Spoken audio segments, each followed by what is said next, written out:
Yeah, all right, let's go back to Tyler Lopez. And Tyler has been at Gateway High School. You can see him standing by. This is where a lot of people were bused to, trying to relocate with family members. Tyler, what's the latest there? Definitely the same scene that we were seeing earlier, Mitch, and on a lot of folks arriving. We are seeing some happy stories, too, though. There's a group just behind me, came out of the theater. They were okay. They were in a different theater, also seeing The Dark Knight, though. Didn't have much to offer police, but this is where they want to talk to those folks who were at the theater to make sure they know exactly what they saw, what they didn't see, in case someone saw someone dropped a suspect off in a car of some sort, anything that could help in the investigation. That's what they're looking for today. The interviews don't take very long, but they're also taking photos of each person they talk with, asking a few questions, and then letting them go, releasing them. I did talk to one family, though, in a minivan, a red minivan back there. They've been here for about 3 hours waiting to see when their loved one, a brother, I'm told, will be able to leave this area. We also saw a happy scene earlier, a woman who didn't know, literally didn't know if her son was okay, if he was hurt, or worse. She came here, she'd been here for about a half an hour. She was in tears, only to see her son walk out of that school, Gateway High School. He was all right, he was done with his interview.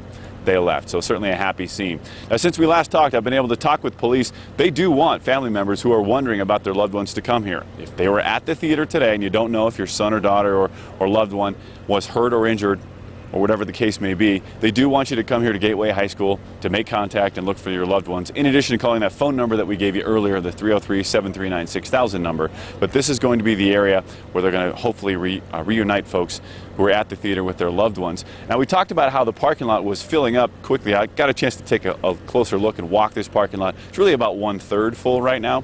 That's still a lot of people, though. I would still estimate at least 50 vehicles, personal vehicles, here in the parking lot. We have seen RTD buses arrive occasionally, but the two that I saw arrive appear to have 1 or 2 people at the most on them. So it seems as if most people are finding their own way here, have already gotten here, and now their loved ones are coming to get them. That's what we've been seeing here at Gateway High School now. As this scene continues to unfold, a lot of folks not understanding how significant the shooting has been till we're telling them that Chief Oates was saying 14 dead, 50 hurt, and of course the search still going on at the suspect's apartment in North Aurora. We know about that as well.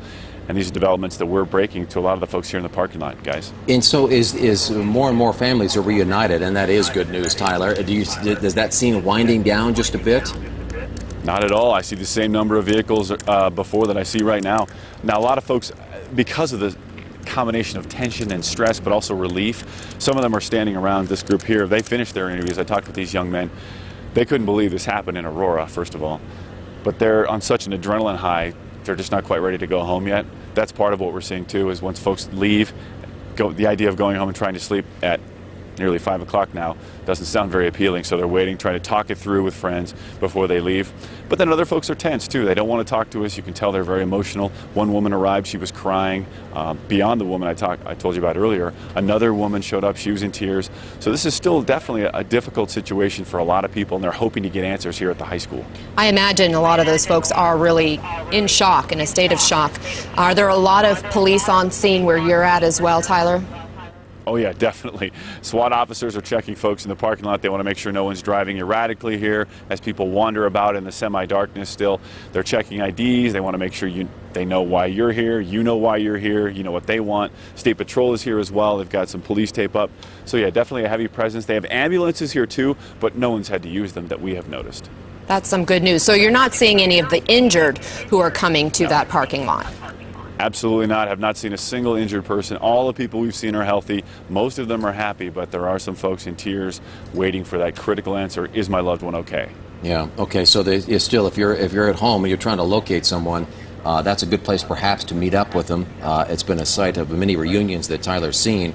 And Tyler also gave us a number earlier if you're just you're at home and you can't get out, you're trying to find out some more information. If you call 303-739-6000, that's a number to connect and find out about loved ones, or maybe you're one of the ones in the theater and trying to let police know you're okay. 303-739-6000. There's the number on the screen. Again, that's the number to call, not for information, but rather for loved ones to connect. So let's leave that line open for families trying to find one another after this horrific shooting that took place at that midnight showing of the Batman movie there in Aurora.